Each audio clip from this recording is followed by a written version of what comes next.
Breaking alert for all Lakers fans. The future of the most legendary franchise in NBA history is going through massive and controversial changes that are about to shake the entire league. From LeBron James dropping secret strategies that could flip the script in the finals, to Luka Doncic touching down in LA and causing absolute chaos in the locker room. Yeah, you heard that right, but hold up. It doesn't stop there. Key players from the 2020 championship squad are under fire, taking heat from all sides. But one major voice just clapped back with a truth bomb that's gonna make the haters' heads explode. And just when you thought it couldn't get crazier, a former champ just exposed the real reason behind America's unstoppable love for the Lakers, showing that this fan base isn't just about passion, it's a full-blown national obsession. You're about to go on a wild ride through the hottest behind-the-scenes drama, insider takes, and next-level breakdowns that only a die-hard Lakers fan could deliver. This is your front-row seat to every emotion, every scandal, every chess move that could define the future of the most iconic team on the planet. If you bleed purple and gold,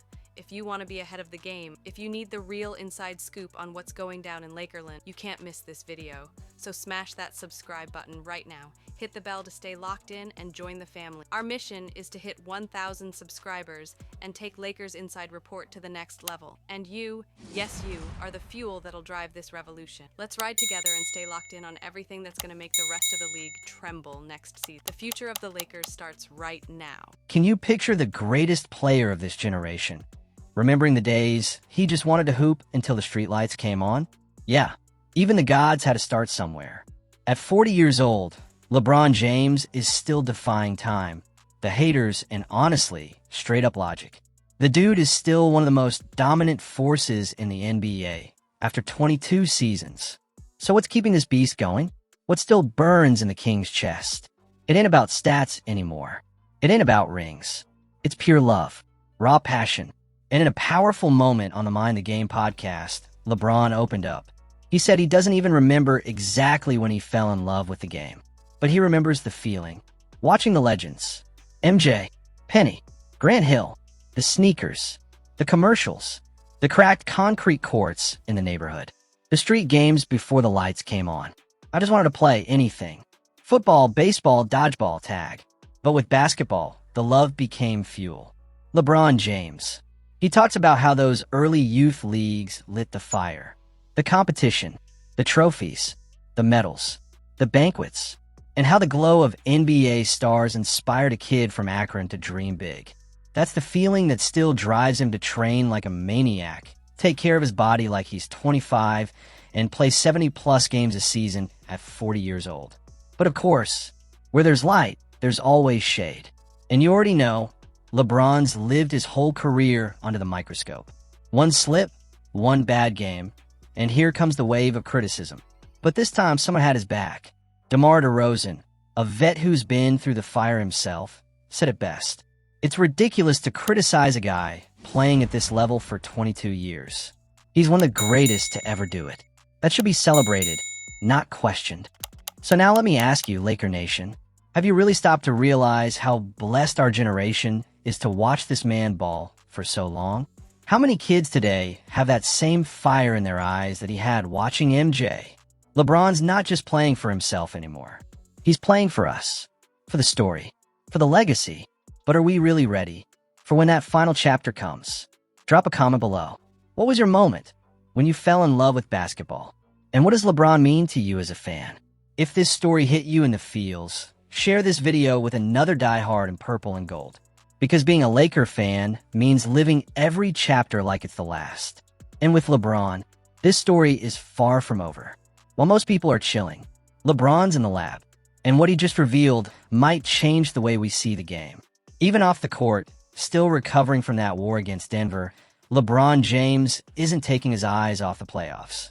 And in a deep dive on the Mind the Game podcast with Steve Nash, the King dropped some serious basketball IQ. From a guy who sees the game like a chessboard. Zone defense is back. And it's no accident. For years, Zone D was seen as a plan B. A desperate move. But now, it's a weapon. According to LeBron, teams are using zone not just to stop the offense, but to mess with the mental rhythm of the game. When a guy sees a zone, he stops reacting and starts thinking. And not everybody thinks well with the ball in their hands, said number 23. He broke down how squads like Cleveland are using Evan Mobley, a 7-footer with crazy length, at the top of the zone to disrupt everything. Miami is doing the same with Bam Adebayo. And Denver, with fast rotations and players like Russ and Braun acting like sentinels, is proving how smart defense can be when executed right. It's chess. I know your move. You know mine. But zone? Zone scrambles the board. And that split second of hesitation, that's all it takes. LeBron. So now we gotta ask Laker Nation, should Darvin Ham start dialing up more zone with this roster? We've got the tools. AD as the anchor, LeBron roaming, Vanderbilt locking up the perimeter. Oh, and it doesn't stop there. LeBron also showed love for how physical the playoffs get. He said he loves it when refs let the game get rough. To him, it's fun. And yeah, he's built to handle that kind of fight. But here's the real question. Does this physical style help or hurt the way these Lakers play? Let's take a moment. Do you think zone defense is the future of the NBA? Or is it only working right now because modern offenses are getting too predictable? Drop your take in the comments. What would you change in the Lakers' defensive scheme? And if you loved seeing this mastermind side of LeBron, share this video with every purple and gold fan who still thinks basketball is just about dunks and highlights. Because this ain't just a game. It's mind. It's soul. It's Lakers basketball. And the king still has plenty to teach. Some folks are still trying to erase history. But Kentavious Caldwell-Pope just clapped back. That 2020 championship, more legit than most rings out there. Period. It's been almost 4 years since the Lakers ran the table in the Orlando bubble. And yeah, haters are still talking. Still throwing that little asterisk on the title like it didn't count. But now, one of the key soldiers from that squad, KCP himself, finally spoke up. And he didn't hold back. On the Above the Rim with DH12 podcast, KCP let it rip. The season didn't stop. If anybody wanted to leave, that was their choice. We were killing all year. Nobody was messing with us. And the ones complaining already knew they were going to get smacked. Want to challenge that. Before COVID shut the league down, the Lakers were 49-14, running the West and beating the top dogs, Bucks and Clippers, back-to-back. They had chemistry, hunger, and that killer mentality. The bubble wasn't an excuse. It was the final battleground. And don't forget, KCP was crucial. Guarded the other team's best player, ran the floor like lightning, and hit clutch threes like a cold-blooded vet. Everybody had the same opportunity in the bubble. The Lakers just wanted it more. KCP. But let me ask you, Laker fam, do you really think that team would have folded in a normal season? Or was it the bubble that exposed who was built to win and who was just there for the spotlight? Oh, and guess who else chimed in? LeBron. On the latest Mind the Game episode, the King gave big props to the role players.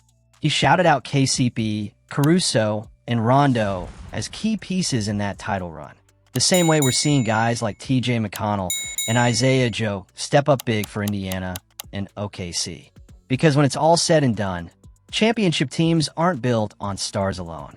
They're built on grinders, on real ones ready to go to war in any arena. So let's talk. Should the 2020 championship be given more respect? Or are some fans still out here pretending it didn't happen? Drop your take in the comments. Share this video with that one friend who always says, yeah, but it was in the bubble. And remember, you can't erase greatness. Real champions show up anywhere, even inside a bubble. This is Lakers basketball. And if you still doubt it, you already lost. He played alongside LeBron. Won titles with 3 different franchises, but it was in LA where he felt something different. The full force of Lakers Nation. Danny Green ain't just another player. He's got rings with the Spurs, rings with the Raptors. And yeah, he was part of that legendary 2020 Lakers squad in the bubble. The man's a respected vet. But even with all that experience, nothing prepared him for what it's like to wear the purple and gold. On All the Smoke, Danny dropped a line that hit different. The Lakers are America's team, just like the Cowboys. You feel it the second you sign that contract. The fan base is everywhere. He said he was in some random city, maybe Orlando, right after signing with LA, and people were coming up to him like, yo, thanks for signing with the Lakers. No lights, no cameras, just pure love from total strangers. That's the Laker effect. And we're talking about a guy who shared the court with legends. Kawhi, Duncan, Lowry. But when he got to Los Angeles, it hit different. The lights were brighter. The pressure was real. The expectations? Off the charts. Not everyone can handle that. But the ones who can, they become legends. Doesn't matter if it's LeBron or Caruso, Kobe or Vujacic, Magic or Meta. Lakers Nation loves their warriors, stars and role players alike. Danny also opened up about playing with Bron, how the king made life easier with his next-level court vision, how he knew exactly where to put everybody on the floor. But he also kept it real. With LeBron comes pressure, the spotlight, the noise. And when you're in LA, that spotlight turns into a damn supernova. And you know what's wild? Even guys like Taurean Prince and Stanley Johnson, who barely spent a season here, still call the Lakers America's team. Why? Because the Lakers aren't just a team. They're a movement, a culture, a global damn army. From Crypto Arena to Tokyo, from Compton to Paris. You throw on that purple and gold, and people take notice. So let me ask you, Laker fam, do you agree with Danny Green? Are the Lakers truly America's team? Drop it in the comments. Smash that subscribe button. And send this video to your friend still stuck in the 90s talking about the Bulls like it's 1996. Because facts are facts. If you rep the purple and gold, you carry NBA history on your back. The bomb just dropped in the NBA. Luka Doncic, the face of Dallas, is now in Los Angeles. And guess what? He's learning from the greatest to ever do it, LeBron James. Who would have thought? Luka, the Slovenian wonder kid, was supposed to be a Maverick for life. That was his home. But fate and Dallas front office had other plans. In a blockbuster move that rocked the league, Doncic landed in Hollywood, ready to wear the most iconic jersey in basketball, purple and gold. And what did he find waiting for him? LeBron, the king, a mentor, a 40-year-old machine who's still dominating the league like it's nothing. On the Mind the Game podcast, Luka got real. It's unreal. I've never played with someone like him. Just watching his prep, I've already learned so much. He gets to the arena 10 hours before tip-off. I show up, and he's already drenched in sweat. He's done it all. That's a different level. That's LeBron.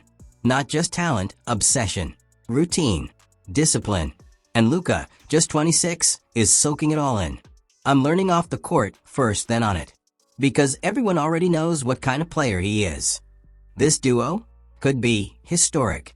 If LeBron returns for his 23rd season, and all signs point to yes, we'll get a full off-season, a proper training camp, and a squad ready to chase a banner.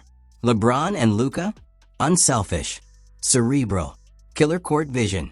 The question isn't if they'll click, it's who the hell's gonna stop them? Just picture it. LeBron passing the torch, and Luka gripping it with both hands. The past and the future colliding in the present. In LA, in purple and gold. Oh, and Luka shared more. He grew up hooping, trying different sports, but it was the orange ball that stole his heart. As a teenager, he was already cooking in Real Madrid. Now he's here, next to a living legend. And the wildest part? This might just be the beginning. So tell me, Lakers Nation, is Luka the chosen one to carry the torch? Can you see him leading us to the next dynasty? Drop your thoughts in the comments. Like, share, and smash that subscribe button. Because if these two stay locked in, the golden era of Lakers basketball is just getting started.